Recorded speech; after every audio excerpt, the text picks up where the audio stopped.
नमस्कार दोस्तों, मैं सिम्मी नरूला आपका स्वागत करती हूँ मेरे चैनल पर। आज हम बात करने जा रहे हैं पितृदोष के बारे में। पितृदोष क्या है और पितृदोष से मुक्ति के उपाय क्या हैं, यह सारी जानकारी आपको इस वीडियो में मिलेगी। ज्योतिष और धर्मशास्त्र के अनुसार पितृदोष तब बनता है जब जन्म कुंडली में ग्रहों की स्थिति खराब होती है या पितृ अशांत होते हैं। पितरों की अशांति के कारण जातक के जीवन में बाधाएं आती हैं।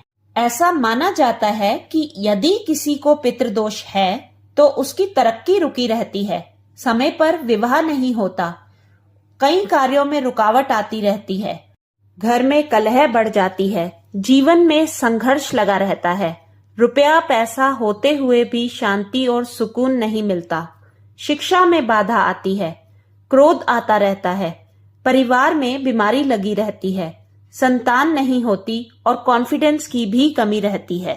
हमारे पिछले जन्म का पितृदोष कुंडली में प्रदर्शित होता है, जैसे गुरु और राहु का एक जगह युति बनाना। इसे गुरु चांडाल योग भी कहते हैं। जन्म पत्री में यदि सूर्य पर शनि, राहु, केतु की दृष्टि या युति द्वारा प्रभाव हो तो जातक की कुंडली में पितृ ऋण की स्थिति मानी जाती है। यदि लग्न में राहु बैठा है तो सूर्य कहीं भी हो उसे ग्रहण होगा और यहाँ भी पितृदोष माना जाएगा। चंद्र के साथ केतु और सूर्य के साथ राहु होने पर भी पितृदोष होता है। इस तरह कुंडली में पितृदोष के होने की कई स्थितियां बताई जाती हैं। खासकर नवम भाव से पता चलता है कि जातक पिछले जन्म में क्या करके आया है। यदि कुंडली के नवम भाव में शुक्र, बुध या राहु है तो यह कुंडली पितृदोष की है। पितृदोष से मुक्ति के उपाय। पितृपक्ष के दौरान रोजाना स्नान ध्यान करने के बाद गंगाजल या दूध में काले तिल और बेलपत्र मिलाकर भगवान शिव का अभिषेक करें। इस उपाय को करने से पितृदोष दूर होता है। कपूर जलाने से देवदोष व पितृदोष का शमन होता है। प्रतिदिन सुबह और शाम घर में संध्या वंदन के समय कपूर जरूर जलाएं। हर साल पितृपक्ष में पितरों का श्राद्ध करें, गंगाजल, तिल और कुश से तर्पण करें। हर रोज रोटी का टुकड़ा कौए, गाय, कुत्ते और चींटियों के लिए रखें। इससे पितृ प्रसन्न होते हैं। पितृपक्ष के दौरान काले तिल का दान करें। आप काले तिल का दान मंदिर में कर सकते हैं। इस उपाय को करने से पितरों का आशीर्वाद प्राप्त होता है।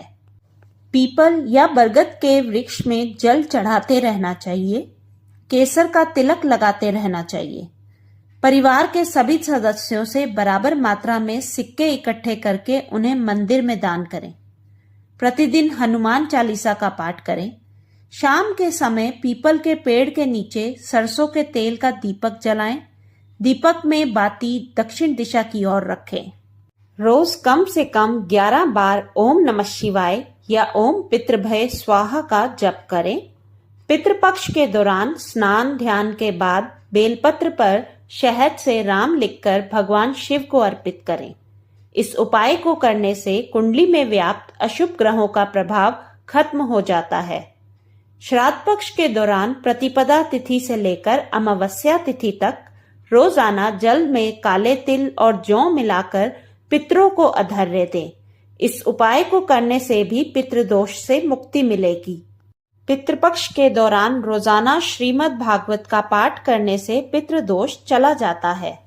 पितृदोष शांति के मुख्य मंत्र, जिसमें सबसे पहला है पितृ गायत्री मंत्र।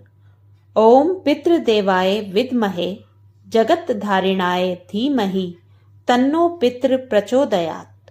यह मंत्र पितरों की आत्मा को शांति देता है और उनका आशीर्वाद दिलाता है। नंबर 2, पितृ तर्पण मंत्र। ओम पितृभय स्वधा नमः। ओम माता महभय स्वधा नमः। ओम प्रपिता महभय स्वधा नमः। यह मंत्र जल अर्पण तर्पण के समय बोला जाता है। तीसरा है शिव मंत्र। पितृदोष निवारण हेतु ओम नमः शिवाय रोज 108 बार जाप करें। शिवजी पितरों की आत्मा को शांति प्रदान करते हैं। नंबर 4 है महामृत्युंजय मंत्र। ओम त्र्यंबकम यजामहे सुगंधिम पुष्टि वर्धनम उर्वा रुक्मिव बंधनान मृत्युर्मुक्षीय मामृतात। रोज 11, 21 या 108 बार जपने से पितृदोष और ग्रह दोष शांत होते हैं। अमावस्या का दिन पितरों को समर्पित है। इस दिन किसी जरूरतमंद को भोजन और वस्त्र दान करें। वृद्ध और अनाथ लोगों की सेवा करना पितरों को तृप्त करने का श्रेष्ठ उपाय माना जाता है। पितृदोष कोई अभिशाप नहीं है, बल्कि पितरों की अपूर्ण इच्छाओं और कर्मों का प्रभाव है। नियमित श्राद्ध, दान, पूजा और अच्छे कर्म करने से यह दोष शांत होता है और पितरों का आशीर्वाद मिलता है। अगर आपको मेरी दी गई जानकारी अच्छी लगी तो मेरे चैनल को लाइक और सब्सक्राइब करें। नमस्कार।